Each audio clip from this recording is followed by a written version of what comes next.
2026년 새해를 시작하고 첫 달인 1월이 금주면 맞춰지게 되죠. 남은 시간 동안 1월에 계획한 모든 일들에 하나님의 선한 인도와 복을 예수님의 이름으로 축복합니다. 로마서 1장 18절부터 로마서의 본론이 시작됩니다. 그런데 로마서 본론이 시작되는 로마서 1장 18절 서두에 하나님의 진노라고 하는 말씀이 나오죠. 그 진노란 말씀을 우리가 들을 때 좀 언짢게 생각이 될 수가 있습니다.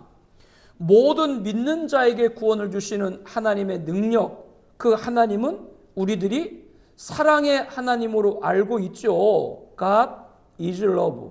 하나님은 사랑이시라. 이렇게 사랑의 하나님을 우리들은 찬양하고 고백하고 있는데 왜 하나님의 진노라고 말씀을 할까라고 하는 것입니다. 이 18절 말씀을 처음부터 그리고 마지막 첫 번째와 마지막을 연결하게 되면 하나님의 진노가 하늘로부터 나타나나니, 하나님은 하늘에서 진노하고 계시고 그 진노가 이 땅에 임하고 있다. 이것은 오늘 우리들이 예수 믿기 이전에 어떠한 처지인가를 알게 됩니다. 저와 여러분도 예수님 믿기 이전에는 하늘로부터 나려 이 땅에 임하는 하나님의 진노 아래 있었다라고 하는 것을 먼저 우리들이 알아야 됩니다. 그런데 앞서도 말씀했던 것처럼 진노하는 하나님, 화를 내시는 하나님, 벌을 주시는 하나님, 이 말씀을 달가워하지 않기 때문에 어떤 현대 신학자들은 아예 하나님의 진노를 부정해버리기도 합니다. 하나님의 사랑이면 사랑이고 진노면 진노지 하나님이 사랑과 하나님의 진노는 같이 있을 수 없다. 그것은 모순이다. 이렇게 말을 하는 것이죠. 하나님을 진노하는 자로 보는 것은 그것은 사랑의 하나님과 반하기 때문에 하나님을 진노한다. 하나님이 진노한다라고 말한 것은 하나님을 신성모독하는 것이다. 이렇게까지 말하시는 사람들이 있습니다. 성경에 무엇이라고 말한 가운데 성경에 나와 있는 진노, 심판, 멸망, 피, 지옥 이런 것들은 사실 엄포, 경고용으로 주신 것에 불과하고 지옥 같은 것은 존재하지 않는다. 이렇게 사람들이 굉장히 듣기 좋게 말하는 일부 몰지각한 신학자와 목회자들이 있는 것도 사실입니다. 그러나 왜 진노가 있는 것인가? 진노라고 하는 말의 국어적인 정의는 손해를 당하거나 모욕을 당했을 때 거기에 불쾌하고 강한 적대감, 적대적 감정, 이렇게 국어적인 정의를 말합니다.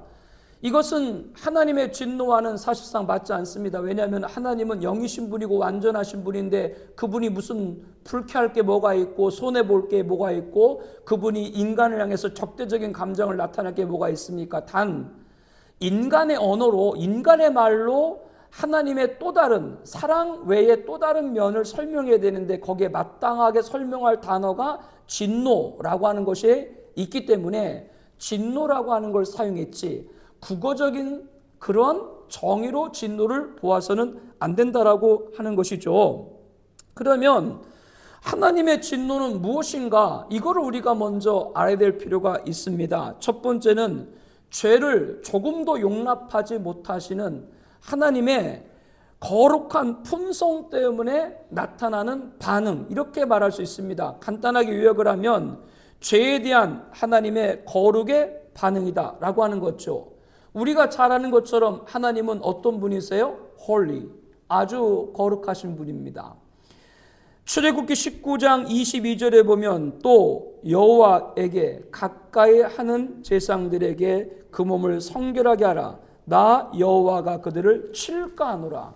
가까이 나오는 자들에게 뭐하라? 성결하게 하라. 그렇지 않으면 칠까한다. 이것은 우리들에게 무엇을 알게 하냐면요, 하나님은 거룩한 분이기 때문에 죄가 가까이 갈 수가 없어요. 죄인을 용납하지 않아요. 하나님에게 죄는 근접할 수 없어요. 그런데 거룩하신 하나님 앞에 죄가 가까이 할 때 그때 나타나는 반응이 뭐라고요? 하나님의 진노라고 하는 것이죠. 하나님은 사랑의 하나님이시기 때문에 진노하는 사람이 하나님이 아니다, 이렇게 말할 것이 아니라 하나님은 거룩한 분이기 때문에 또한 뭐요? 진노하는 거예요. 이렇게 우리들이 이 말씀을 보아야 맞는 겁니다. 하박국 1장 13절에 주께서는 눈이 정결하심으로 악을 참아보지 못한다.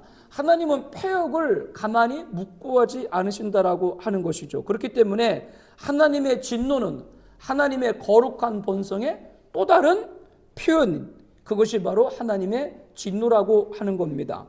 두 번째로는 하나님의 진노는 자기 자녀를 사랑하시는 일면이라고 하는 겁니다. 사랑하면 화냅니다. 여러분, 아이들이 속색이면 아이들한테 화 내요, 안 내요? 화 안 내면 그거는 계모지. 계모니까 자기 자녀가 나쁜 데도 아무 말 않는 것이죠. 사랑하면 징계하는 거예요. 구약 성경에 보면 하나님의 벌, 하나님의 징계, 하나님의 채찍을 가장 많이 받은 백성이 누굽니까? 애굽인가요? 아수르입니까? 바벨론인가요? 페르시아인가요? 아닙니다. 이스라엘입니다. 왜 이스라엘이 하나님의 가장 징계, 채찍을 많이 받았을까요? 한 예를 들면 출애굽했던 이스라엘 백성들이 하나님을 떠나가지고 모압 여인들 유혹에 빠져서 행음을 하고 그들이 우상의 제물을 먹는 그러한 바알, 부올에게 절하는 그러한 범죄를 했습니다. 하나님이 즉각 진노해가지고 무려 전염병으로 2만 4천여 명이 목숨을 잃었습니다. 하나님의 큰 사랑을 받은 독차지한 이스라엘을 하나님이 왜 이렇게 가차없이 가혹할 정도로 징계하셨을까요? 그것은 다른 것이 아니라 하나님이 사랑하는 자녀이기 때문에 그들에게 뭐 한 거예요? 가차없이 징계를 하셨다라고 하는 것이죠. 잠언서 3장 12절에 보게 되면 대저 여호와께서 그 사랑하시는 자를 징계하시기를 마치 아비가 그 기뻐하는 아들을 징계함같이 하시느니라. 이것이 바로 하나님의 진노입니다. 하나님의 진노라고 하는 것, 하나님 사랑의 다른 일면이라고 하는 겁니다. 그러므로 우리는 하나님의 진노를 부정적으로만 봐서는 안 됩니다. 하나님의 사랑은 그 진노 속에서 구체화되기도 하고요. 하나님께 등을 돌리는 사람에게 하나님은 진노하셔가지고 그를 하나님 앞으로 다시 인도하는 것이죠. 그것은 하나님의 진노가 곧 사랑이라고 하는 것을 우리에게 알게 하는 겁니다. 그러므로 하나님이 하나님 되기 위해서는 거룩한 것 못지않게 진노하시는 분이어야 하는 거예요. 만약 지옥이 없다면 그거는 하나님이 아닙니다. 왜 지옥이 없으면 하나님이 아닙니까? 하나님은 거룩하신 분이고 거룩하단 말에는 공의가 있고 심판이 있다는 말인데 그렇다면 지옥이 있어야 되기 때문에 그런 것이죠. 지옥이 없고 하나님 사랑을 말한다면 그것은 완전한 하나님이 아니라 불완전한 사람이기 때문에 그런 겁니다. 하나님 스스로 모순에 빠지게 만드는 것이죠. 거짓말을 하게 하는 것이라고 하는 겁니다. 여러분 한번 생각을 해보세요. 사람이 하나님 앞에 아무리 악한 짓을 해도 무감각하고 반응이 없는 분이라면 그분이 하나님이라고 할 수 있겠습니까? 죄인을 놓고 심판하실 생각도 안 하고 먼 산 쳐다보듯 계시는 분이라면 그 하나님을 하나님으로 여러분 경배할 수 있겠습니까? 그러므로 하나님의 진노는 하나님이 하나님 되기 위해서 있어야 한다라고 하는 것이죠. 하나님이 영광을 받으시기 위해서 절대 빼놓을 수 없는 품성 가운데 하나가 뭐다? 하나님의 진노다. 이 사실을 여러분들 기억해 두시기를 바랍니다.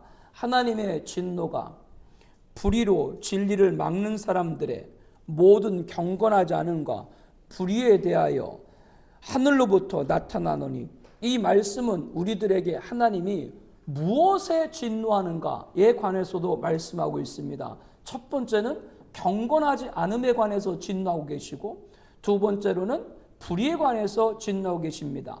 경건하지 않음에 관한 하나님의 진노는 로마서 1장 18절부터 25절 말씀까지 기록되어 있는데요. 이것은 종교적인 죄입니다.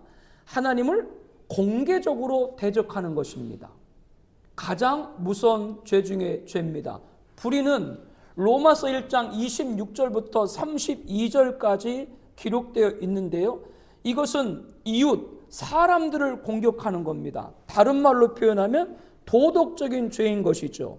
자기 중심적 사고를 가지고 이웃을 해치는 악한 행위들이 다, 사람을 공격하는 행위들이 다 불의에 들어가는 겁니다. 하나님은 우리들에게 두 가지, 하나님을 대적하는 경건하지 않음과 사람을 공격하는 불의에 관해서 진노하고 계신다라고 하는 겁니다. 이 18절 말씀을 우리들이 볼 때 또 하나 생각할 것이 있는데, 그러면 도대체 하나님이 언제 진노하시는가라고 하는 것이죠. 하늘로부터 나타나니라고 하는 것은 그 시제가 어떻게 돼요? 과거예요? 현재예요? 앞으로예요? 나타나니라고 하는 건 그 시제가 현재 진행형이죠. 그러므로 하나님의 진노 언제 하는가라고 묻는다면 날마다 진노하신다. 지금도 진노하신다. 계속해서 진노하신다. 이렇게 말할 수가 있습니다. 시편 7편 11절에 보면 하나님은 의로우신 재판장이시며 매일 분노하시는 하나님이시로다. 이런 말씀을 읽을 때마다 저와 여러분들이 금방 긴장하기도 합니다. 하나님은 매우 무서운 분이라고 하는 걸 새삼 느끼기도 합니다. 우리가 18절 말씀을 통해서 하나님은 무엇에 관해서 진노한다고요? 경건하지 않은, 하나님을 공개적으로 대적하는 거예요. 두 번째는 뭐요? 불의, 사람을 자기 중심적 생각을 갖고 다른 사람을 공격하는 겁니다. 그 진노가 어떻게? 지금도 하나님은 진노하고 있다 라고 하는 것이죠. 다시 한번 이 말씀을 보면서 하나님이 얼마나 죄를 미워하시고 죄를 거부하시는 분인가를 우리는 명심해야 하는 것이죠. 그런데 우리들은 이 하나님의 진노를 대수롭지 않게 여기는 경향이 없지 않아 있는 것 같아요. 오히려 예수 믿고 나서 이제 모든 죄를 예수님의 이름으로 회개하면 다 용서받았기 때문에 이 하나님의 진노에 관해서 그냥 대강 얼버무리려고 하는 것도 있는 것 같습니다. 우리가 비록 예수 믿고 그의 사랑받은 자녀가 되어서 우리 마음속에 쉴 새 없이 일어나는 모든 나쁜 생각 하나하나가 다 하나님이 진노하고 계시다. 이것은 우리가 잊지를 말아야 하는 것이죠. 하나님이 거룩한 이상, 하나님이 사랑이신 이상, 하나님의 진노는 매일같이 계속된다라고 하는 겁니다. 하나님의 진노가 멎는 날, 하나님의 진노가 멎는 날이 언제일까요? 하나님의 진노가 멈추는 날? 그것은 예수님이 재림하시고 종말, 그때 하나님의 진노는 멈추게 됩니다. 그래서 예수님께서 누가복음 12장 5절에 이렇게 말씀하죠. 마땅히 두려워할 자를 내가 너에게 보이리니 곧 죽인 후에 또 지옥에 던져놓은, 여러분 사람을 죽일 수 있는, 그거는 사람이 사람을 죽일 수도 있겠죠. 그러나 두려워할 분은 사람을 죽일 수 있는 권력을 갖고 있는 사람이 두려운 것이 아니라 죽은 후에 어디에? 지옥에 던져 넣을 수 있는 그분을 두려워하라. 왜 지옥에 던져 넣습니까? 하나님이 진노하시기 때문에 하나님을 공개적으로 대적하고 예수 믿지 않는 자들, 성령을 거스린 자들을 지옥에 던지는 것이죠. 이어서 권세 있는 그 누구를 가리켜요? 하나님. 권세 있는 하나님을 뭐하라? 두려워하라. 내가 참으로 너에게 이르노니 그를 두려워하라. 우리에게 예수님은 누구를 두려워하라고 가르쳐주고 있는 거예요? 하나님을 두려워하라 라고 말씀을 하고 있는 겁니다. 할아버지들이 손주 나면 그렇게 예뻐하죠. 하여튼 그렇게 예쁘대. 난 아직까지도 왜 그렇게 이뻐하는지 모르는데, 목사님하고 속초에 모임을 갔어요. 목사님들끼리.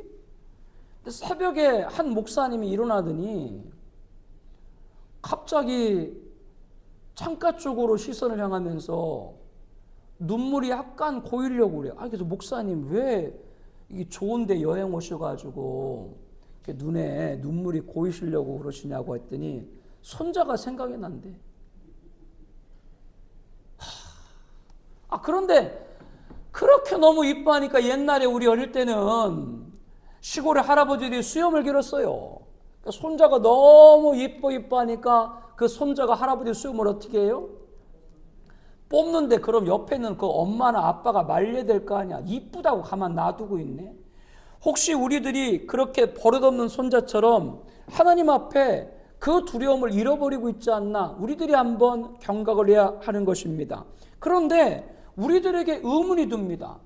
하나님이 그렇게 경건치 않음에 진노하시고 불의에 관해서 진노하시면 왜 악인은 득세하고 의인들은 고통받는가?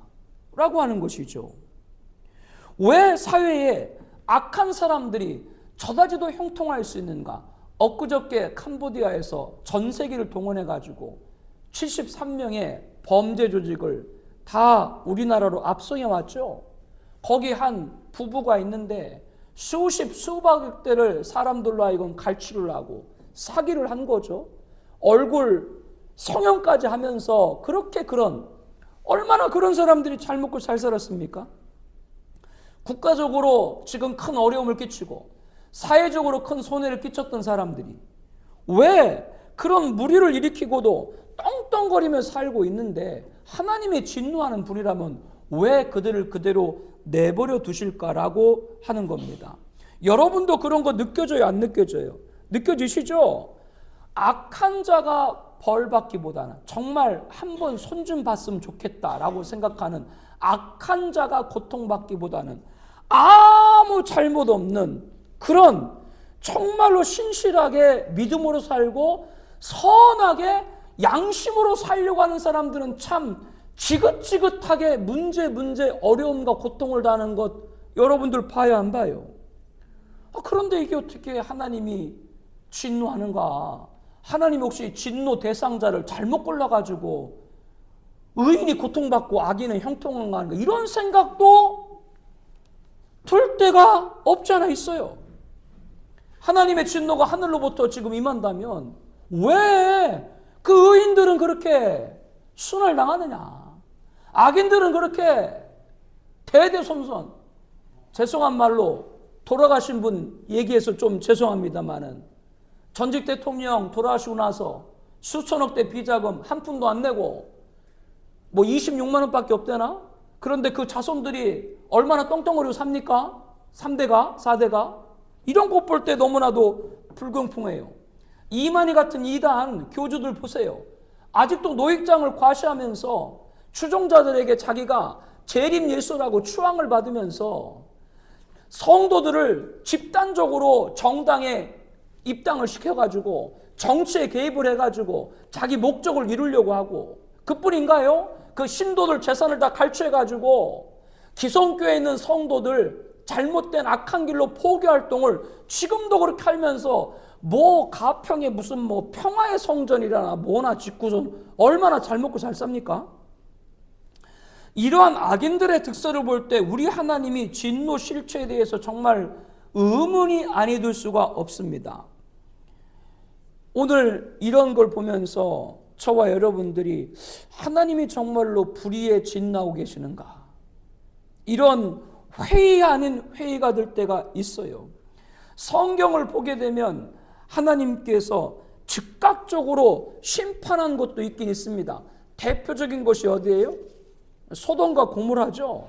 하나님이 즉각적으로 심판해가지고 완전히 다 불가용으로 쓸어버렸지 않습니까? 개인적으로 봐도 헤로당 같은 경우는 자기가 연설하니까 많은 사람들이 저거는 신의 소리다라고 칭송하니까 그 자리에서 교만해가지고 자기가 하나님처럼 높아지려고 하다가 그 자리에서 벌레가 먹어가지고 죽임을 당했죠. 그와 비슷한 일들이 지금도 없지 않아 있긴 있습니다. 12년 전에 세월호 참사 때 그와 유사하게 죽은 그런 이단 교주가 있기도 했었죠. 좀 극단적인 예가 될지도 모르겠습니다만은 한 어머니가 자기 아들이 다니는 교회를 참 핍박을 하고 그 교회 교육자들을 비방을 하고 자기 아들만 안 다니게 한 게 아니라 그 교회 다니는 학생들 부모들한테 다 전화해가지고 저 교회 보내지 말라 막 이렇게 일들을 하기도 하고 했어요. 그런데 그만 그 아들이 사고로 목숨을 잃고 말았죠. 그의 아버지죠. 의붓 아버지신데 그 사고와 사고 다니기 전에 교회 신앙생활 얘기를 해드렸습니다. 그랬더니 듣고 나서 그 아버지가 교회장으로 장례를 부탁을 했습니다. 그 아이가 죽기 전에 부활주일이었는데 엄마가 교회 못 다니게 했는데 몰래 와가지고 세례 받고 싶다고 해서 세례 받은 거 아직도 기억을 합니다. 저는 그래서 그 아이가 분명히 천국 갔다고 확신을 합니다. 장례를 마친 후 위로 예배를 드리러 집을 찾아갔는데 그 자리에서 죽은 아이의 어머니가 그런 말을 했어요. 하나님이 계신데, 하나님이 살아계신데 제가 알지 못하고 그런 큰 죄를 지어서 내 아들이 그렇게 됐다라고 깊은 후회의 눈물을 흘리는 것을 보았습니다. 여러분, 조금 죄송한 표현으로 누가 진노하신 거예요? 하나님이 진노하는 거다라고 말해도 과언이 아닐 수가 있습니다. 이런 경우 즉각적으로 심판한 경우에 해당한다라고 말할 수 있죠. 그런데 왜 잘못은 엄마가 했는데 아들이 죽어요? 그런데 사실은 그 저주가 어머니한테 임한 거죠. 왜냐하면 그 어머니는 자기 때문에 아들이 죽은 걸 안고 평생 동안 슬퍼야 되니까. 그 저주는 아들이 아니라 엄마한테 온 거예요. 오히려 그 아들의 죽음으로 그 엄마는 주님께 나아가게 됐는지도 모르죠. 지난 2주 전에도 한 선배 목사가 대화를 하는데 그 얘기를 해요. 이 여자분이 너무나 성실하고 신실하고 교회를 잘 다녀요. 그런 남편분이 알코올 중독이에요. 술만 먹으면 집안에 집기 다 부수고 그 나이 어린 그 연약한 그 아내 폭행하고 그러는 거예요. 그런데도 그 아내분은 한 번도 새벽제단 안 빠지고 눈물로 기도하고 남편 구원받기를 기도하고 매일 그렇게 제단을 쌓았어요. 그런데 갑자기 사고로 돌아가셨네. 그러니까 그 목사님이 속으로 막 화가 나더래. 하나님한테 그런 투정 안에 투정을 했대. 아니 저 사고 일으키고 맨날 술 먹고 때리고 폭행한 건 저 남편인데 왜 하나님 매일 새벽에 눈물로 기도하는 저 아내를 데려갔냐고. 그런 마음이 없잖아 들 때요. 그런데 실상은 그게 만약에 하나님의 진노였다고 한다면 누가 저주를 받은 거예요?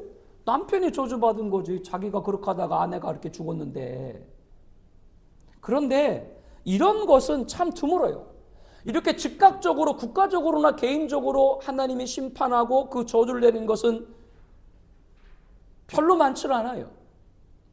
만약 이런 식으로 모든 걸 빨리빨리 하나님이 즉각적으로 진노한다면 많은 사람들이 회개하고 주님 앞으로 돌아올 것이다. 그런 생각이 우리에게 있는지도 모르겠어요.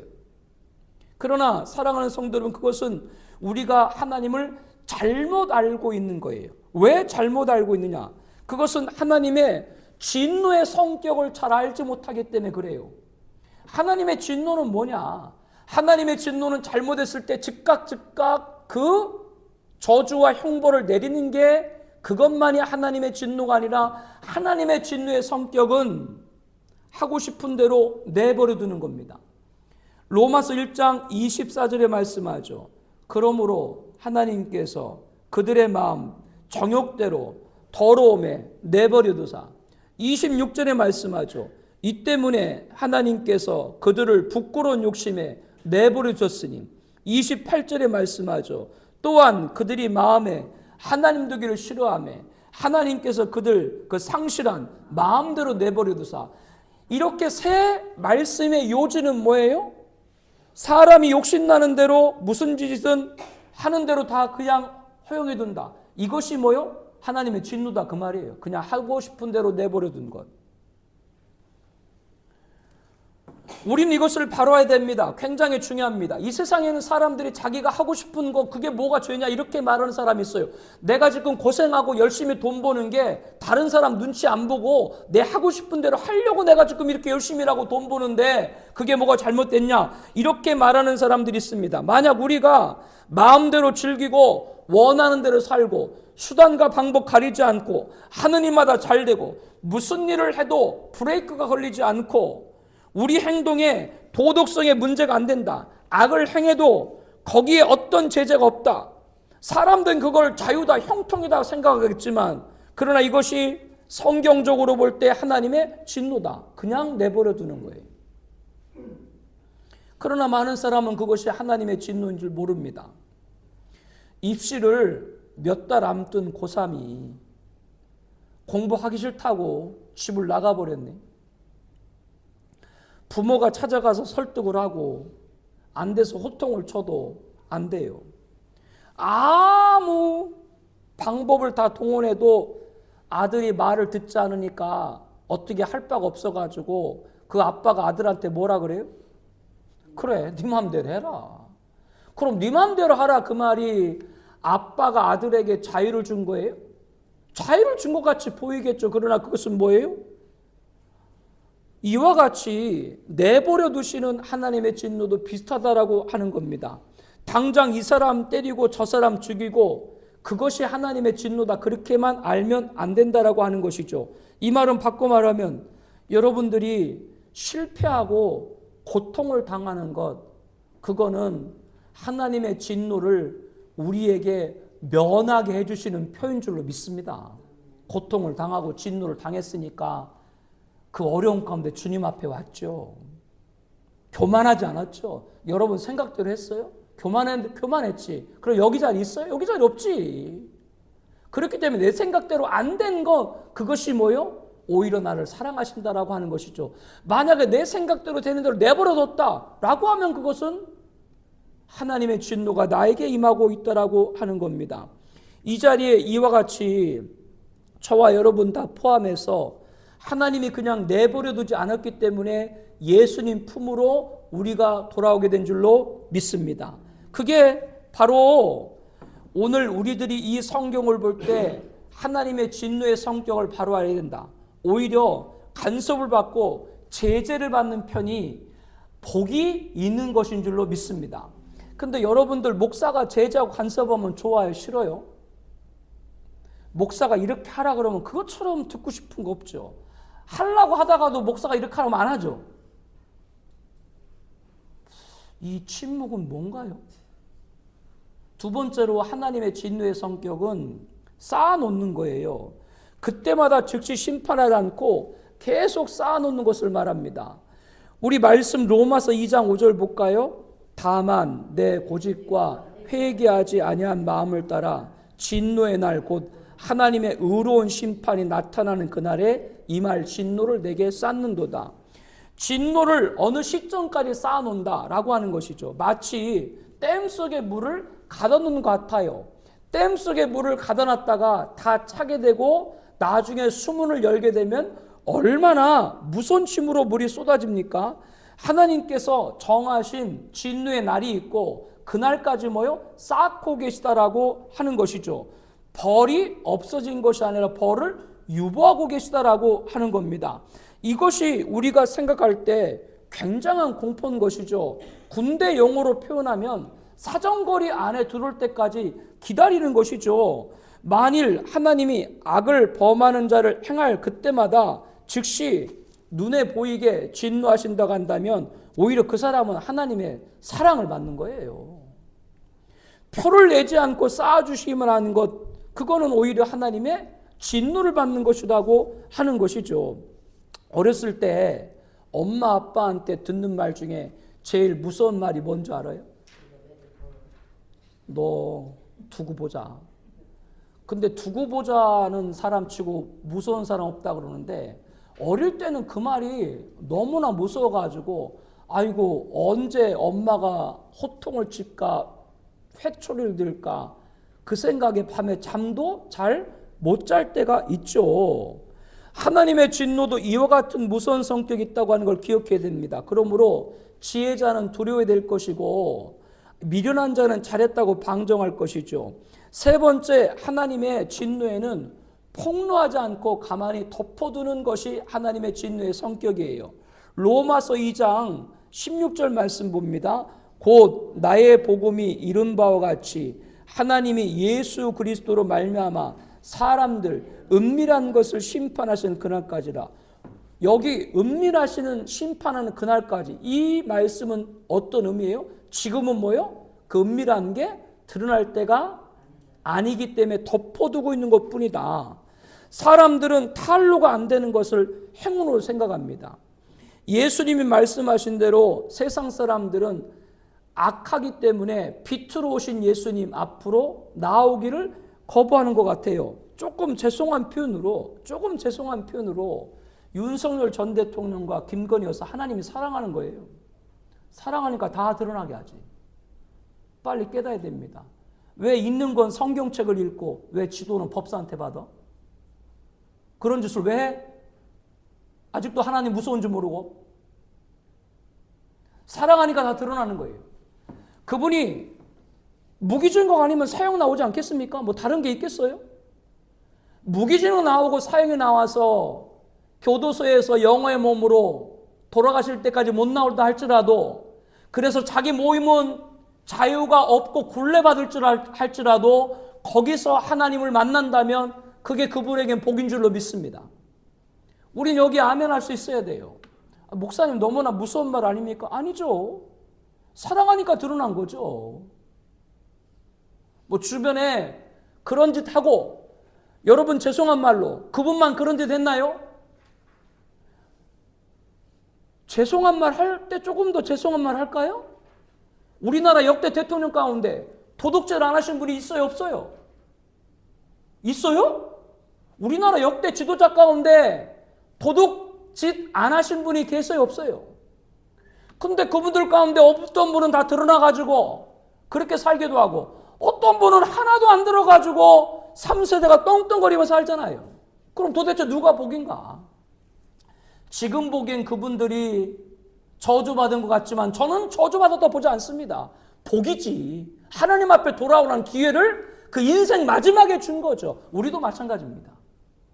많은 사람은 자기가 범한 죄가 드러나지 않는 거를 바라고 있지만 그것은 하나님의 진노라고 하는 걸 우리들은 잊지 말아야 돼요.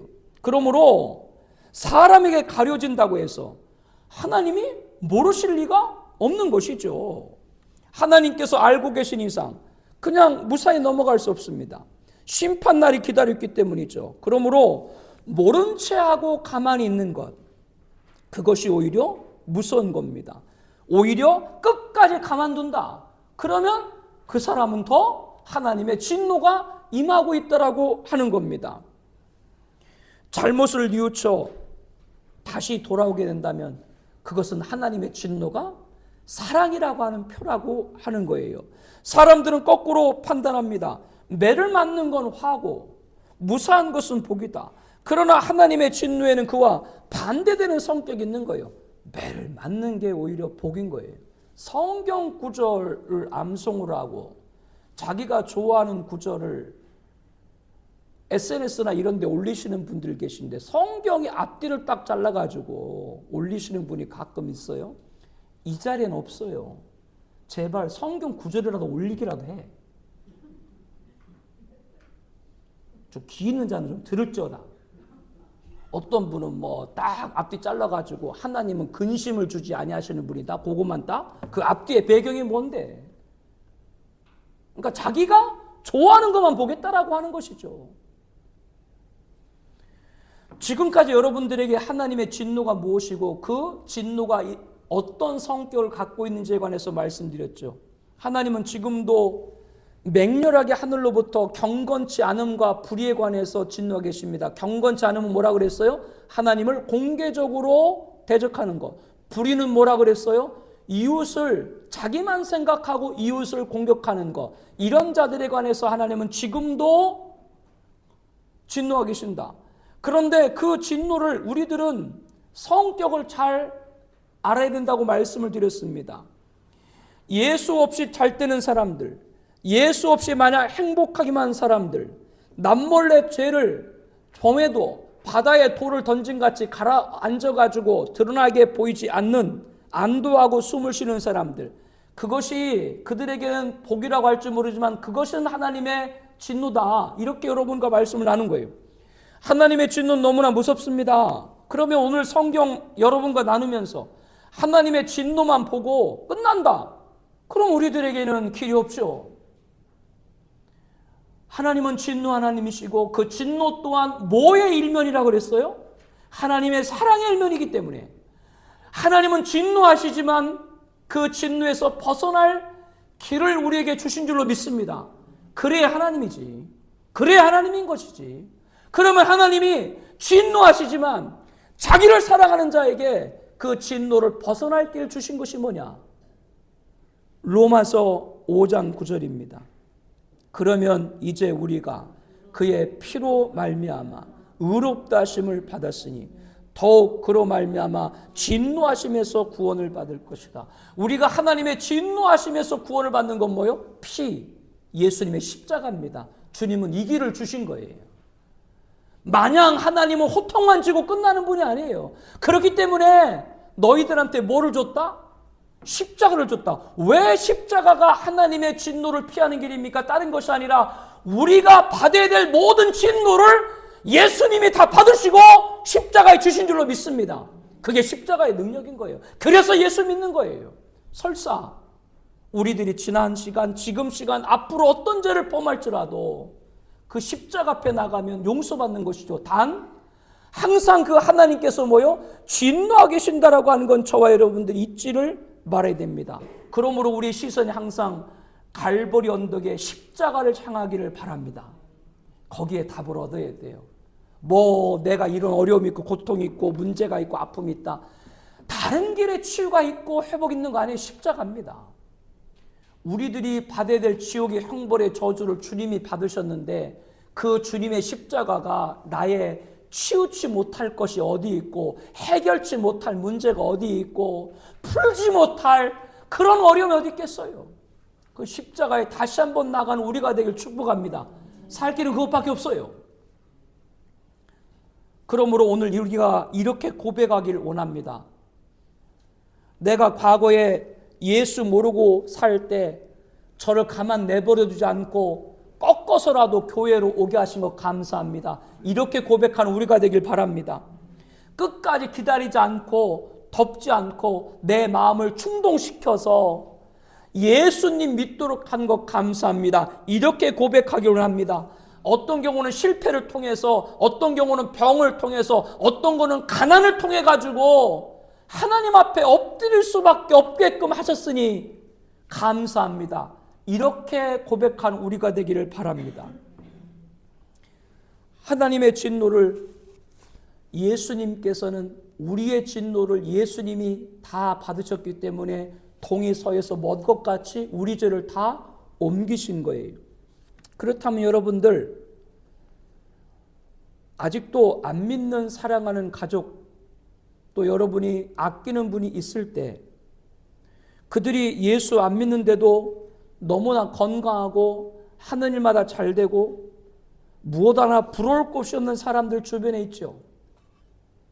그렇다면 그 사람들은 굉장히 위험한 자리에 있습니다. 왜? 오늘 말씀해 보니까 그 사람들 하나님 진노 아래 있는 사람이기 때문에 그런 것이죠. 어쩌면 하나님이 그 사람은 그냥 내버려뒀기 때문에 덮어뒀기 때문에 쌓고 있기 때문에 자기가 지금 하나님의 진노를 받고 있는지도 모르고 지금 잘 되고 있는 것만 보고 자기는 정말로 이 세상에서 운이 좋고 복이 많고 형통하다 이렇게 착각으로 살아가는 사람이 있을지 모르겠어요. 내가 사랑하는 사람이 말이죠. 그렇다면 여러분들 이렇게 그들을 위해서 기도할 수 있어야 됩니다. 하나님 아버지 제발 저 사람을 그냥 그대로 내버려 두지 마시옵소서. 기다리지 마시옵소서. 언제까지입니까? 하나님 덮어주지 마옵소서. 여러분 그 영혼을 위해서 이렇게 기도할 수 있어요? 그 영혼을 위해서요? 하나님의 진노를 안다면 우리들은 그 하나님을 두려워하고 그들을 그렇게 기도하고 그들이 빨리 하나님의 진노를 면할 수 있는 길 단 하나, 피, 예수님의 십자가에 나올 수 있도록 그렇게 기도할 수 있어야 하겠습니다. 이건 어려운 기도예요. 쉬운 기도가 아니에요. 우리는 오늘부터 인식을 바꿔야 됩니다. 어떤 사람이 행복한 사람이고 어떤 사람이 성공한 사람이고 어떤 사람이 형통한 사람인가? 그들의 실체를 바로 볼 수 있어야 돼요. 여러분에게 이렇게 질문할게요. 여러분은 복 있는 사람입니까? 형통한 사람입니까? 성공한 사람입니까? 저는 이렇게 확답할 수 있습니다. 여러분이 예수 믿었다고 한다면, 여러분은 성공한 인생이고, 여러분은 학원학인데 이 세상에 누구와 비교할 수 있는 복 있는 사람이고 행복한 사람인 줄로 믿습니다. 왜 그렇게 말할 수 있느냐? 여러분은 예수 십자가로 하나님의 진노에서 피했기 때문인 줄로 믿습니다. 이것만큼 귀한 게 어디 있어요? 많은 사람을 그걸 모르죠. 누구든지 예수 없이 살면 성공할수록 하나님의 진노가 쌓인다는 걸 알아야 됩니다. 하나님의 진노를 가볍게 여겨서는 안 됩니다. 예수 믿는 저와 여러분들이 그 진노를 하고 두려워할 때 이 소돔 같은 고모라 같은 세상 사람들도 하나님을 두려워하게 될 겁니다. 사랑하는 성도 여러분, 지난 시간들을 돌아보면서 이러한 일들이 정말 하나님의 진노인지 모르고 살았구나, 그렇게 생각되는 것이 있고, 아니면 그것이 나에게 고통이 아니었고 하나님이 나를 사랑하셨기 때문에 진노하셨구나, 그렇게 생각되는 것도 있을 겁니다. 이 시간 여러분들이 감사할 건 감사하고 회개할 건 회개하고, 하나님이 그 진노에서 벗어날 길을 주신 십자가, 그 앞으로 나아가서 우리를 향한 하나님의 계획을 다 이루시는 여러분 되시기를, 우리가 사랑하는 분들이 다 그 안에 있기를 예수님의 이름으로 축복합니다. 우리 함께 통성으로 기도합니다. 기도 제목 함께 읽을까요? 하나님의 거룩하심에 죄가 가까이 갈 때 반응이 하나님의 진노입니다. 이스라엘에게 그렇게 하셨듯이 하나님은 가장 사랑하는 자에게 가장 많이 진노하십니다. 하나님의 징계를 아파하지만 말고 사랑의 일면임을 깨닫고 징계 또한 기꺼이 감당하게 하옵소서. 하나님의 진노는 불의를 진리로 막는 자들에게 지금도 계속되고 있습니다. 의인이 고통받고 악인이 득세하는 것은 하나님이 정하신 심판날까지 쌓고 계시는 겁니다. 우리와 우리가 사랑하는 이들이 그날 이르기 전 회개하고 주께 돌아오게 하옵소서. 내가 과거에 예수 모르고 살 때 가만 내버려두지 않은 것 감사합니다. 끝까지 기다리지 아니한 것도 감사합니다. 끝까지 덮어두지 아니한 것도 감사합니다. 실패를 통해서, 병을 통해서, 가난을 통해서 나를 빨리 회개케 하시고 십자가 밑으로 피하게 하신 것 감사합니다. 이 시간 우리의 고백이 되게 하여 주시옵소서. 우리 함께 통성으로 기도하겠습니다. 하나님 아버지,